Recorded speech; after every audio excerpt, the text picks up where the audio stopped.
How does nitrate get into household wells in Modesto, California? A brief animation.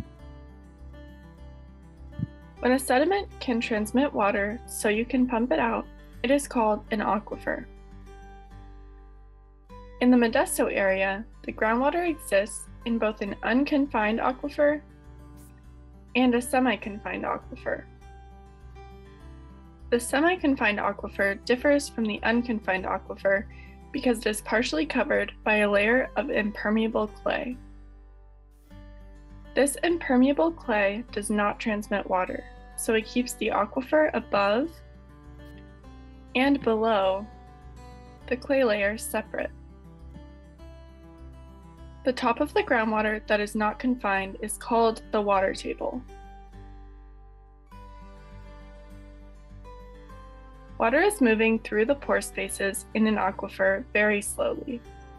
While water in a river may move at a rate close to 3 feet per second, water in aquifers might take hours, days, or even weeks to travel that same distance. Underneath Modesto, the groundwater travels from east to west. Groundwater can vary significantly in age, with groundwater near the surface being the youngest. New or young groundwater comes from sources such as rain, rivers, and irrigation waters at the surface. The water from rain travels through the soil and refills the groundwater, which is called recharge.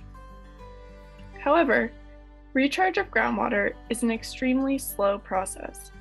If there is not enough recharge, or if too much groundwater is used, the water table becomes lower, and less water is available.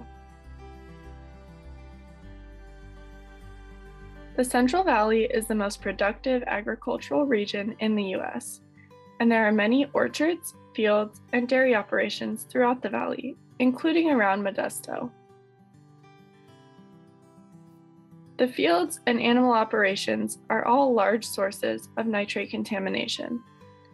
When it is raining or when crops are irrigated, excess nitrate not used by crops is carried from the soil down into groundwater. This way, nitrate and other contaminants from the surface and soil can enter the aquifer. It moves through the soil into the groundwater, and then travels horizontally with the groundwater. This way, the pollution moves with the water. Many people throughout the Central Valley and in the area surrounding Modesto are not connected to public water systems, but instead have a household well. These wells are often much shallower than the more expensive irrigation wells. Pumping of wells pulls water and pollution towards the well and causes a drawdown in the water table. As a household well continues to be pumped, contaminated water can be pulled into the well and up to the surface where it is used for drinking, cleaning, and bathing. In addition to contamination, communities relying on household wells face additional threats to their water supplies. As many wells continue to pull groundwater to the surface, a drawdown area around the wells lowers the water table. With many wells, the effect is multiplied. When there is not enough groundwater recharge occurring because of overpumping, drought, or both, the water table can get so low that household wells can no longer reach it. Many, but not all household wells throughout the Central Valley, including around Modesto, have been found to contain contamination, and a number of household wells have gone dry during times of drought.